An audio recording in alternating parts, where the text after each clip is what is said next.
Welcome back. All right, so as requested, I'm going to discuss the recent struggles of the Florida Panthers.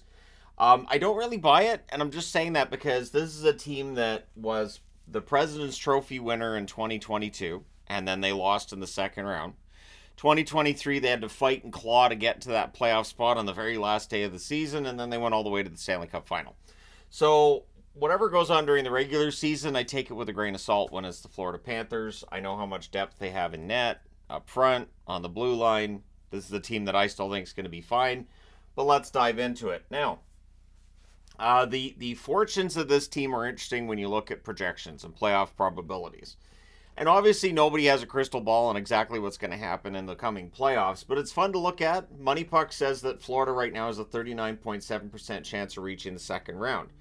The Athletic gives them a 63% chance. The Money Puck side of things, they have a 3.3% chance of winning the Stanley Cup.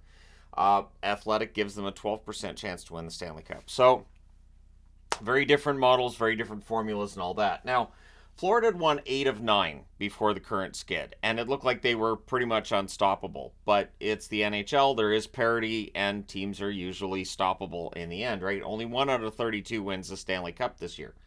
So it started with a loss on the road in Carolina, where they lose 4-0. They trailed 3-0 after the second. Bobrovsky played well, 31 saves on 34 shots. They just couldn't get a goal, which against Carolina, there's no shame in that. And so that was a really strong game for Carolina and a really mediocre game, I guess, on the Florida side of things. They followed that up by losing at home against Tampa Bay. That's a 5-3 loss there. The goals they got came from Tkachuk. Reinhart had 2, so those are your 3 goals there. Bobrovsky, rougher night for him, 11 saves on 15 shots. So Florida outshot Tampa, but they lost 5-3 in that one. Then they lose 3-0 at home. They trailed 2-0 after the second period. Bobrovsky, 34 saves on 37 shots. Then they have a shootout loss away from home against the New York Rangers. Goals from Tkachuk, Luostarinen, and Verhaeghe. Bobrovsky, 34 saves on 37 shots. This is where I want to point out they haven't had games against teams that are outside of the playoffs very often over these last 10 games. Carolina, fighting for first in their division. Tampa Bay, fighting to stay above the playoff line at points recently. Nashville, one of the hottest teams in the league when they came in. The New York Rangers, number 1 on my power rankings the last few weeks. So these are not teams that if you lose to, you have to be worried if you're a fan. Or if you're, I mean, as a player, you don't like losing, but I didn't see this as concerning. Then they beat the Philadelphia Flyers 4-1. That's a road game. Reinhart had 2, Tarasenko and Verhaeghe had the others. Stolarz, 32 saves on 33 shots there. Then they lose 4-3 at home against the Boston Bruins. Again, Boston, a team fighting for first in the conference. Goals in that game for Florida from Rodriguez, Reinhart, and Verhaeghe. Bobrovsky saved 17 out of 21. Then they lose at home against the New York Islanders. Now, the Islanders are outside of the playoffs by what, 1 point? So, goals in that one are from Tarasenko and Barkov. Stolarz saved 21 out of 24. Then they win in a shootout against the Detroit Red Wings. They win that one 3-2 at home. The goals, both of them from Barkov. Bobrovsky, 20 saves on 22 shots. Then they go on the road. They lose 6-4 in Toronto. Again, all of these teams are either in a playoff spot or fighting for a playoff spot. The 4 goals for Florida in that one. Montour, Tarasenko, Reinhart, and Bennett. Bobrovsky saved 11 out of 16. Stolarz saved all 6 shots he faced in relief. And then last night, they lose 5-3 away from home against the Montreal Canadiens. Goals in that one from Lundell, Barkov, and Bennett. Stolarz saves 34 out of 39. It's really weird to talk about this in terms of 10 games, but I don't see a reason to be, I mean, can you be concerned? Yes. Should there be a panic? No. Almost every team on this board is fighting for something, and something that does happen late in the season, and who knows, maybe it's happening to the Canucks too, is that you're at a certain point in the standings, you're not as desperate, you're not playing desperate hockey, and other teams you're playing against, they are playing desperate hockey. And so it can make it look like your team's not necessarily playing well. Now, where it can become a concern, absolutely, is when you hit the playoffs and the team you're rooting for is still playing the not casual style of hockey, but they're not playing as hard as the other team. They're not showing that they're willing to get into the dirty areas as much as the other team. That's where it's a concern. But right now, it'll be Florida and Toronto in the first round. I would expect most people would probably take Florida to win that series. I'm not saying that Toronto can't win that series, but I don't think that this slide is going to change a lot of opinions. They are playing Toronto to finish out the season, though. So their upcoming schedule is as follows. Tomorrow, they're in Ottawa.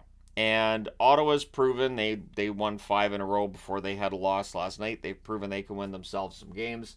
Then they're on the road in Boston. Well, Boston's already shown how tough they can be to play against. Then they come back home. They play Ottawa. So they have 2 games against Ottawa out of their next 3. And then on the Thursday, they're at home against Columbus before playing at home against Buffalo on the Saturday. And they finish the season up against Toronto on the Tuesday. Meaning of their remaining opponents, there are only 2 games where they're playing against teams above the playoff line. In the event that Florida wins, say, 2 of the remaining 6 games, then I think you can panic. I think you can reasonably say, okay, there's some concern. But for Florida, maybe they weren't as good as the team that went through this ridiculous run of wins, but I don't think they're as bad as a 2-7-1 run would show.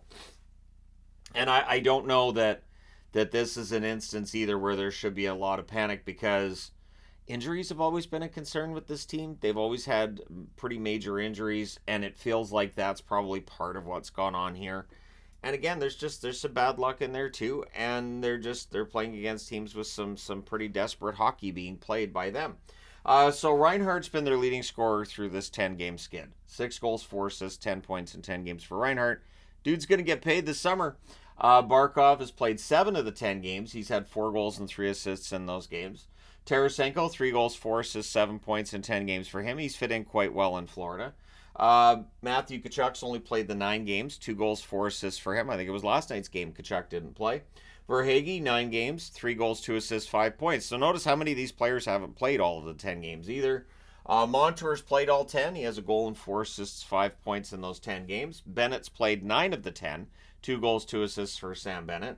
Luostarinen has played all 10. 1 goal, 3 assists, 4 points for Luostarinen. Lundell, a goal and 2 assists over the 10 games that have transpired. Mikkola, 3 assists in 10 games. Kulikov, 3 assists. He's only played 8 of the 10 games. Mahura's played 5 of the games. He has 2 assists in those 5. Ekman Larsson's really slowed down scoring-wise, just the 2 assists in 10 games. Rodriguez, 1 goal in the 9 games he's played. Malenskis has been, of course, an injury replacement. He's played 1 assist in 4 games. He's had 1 assist in 4 games. Ekblad's had 1 assist in 4 games, and he got hurt again last night, right?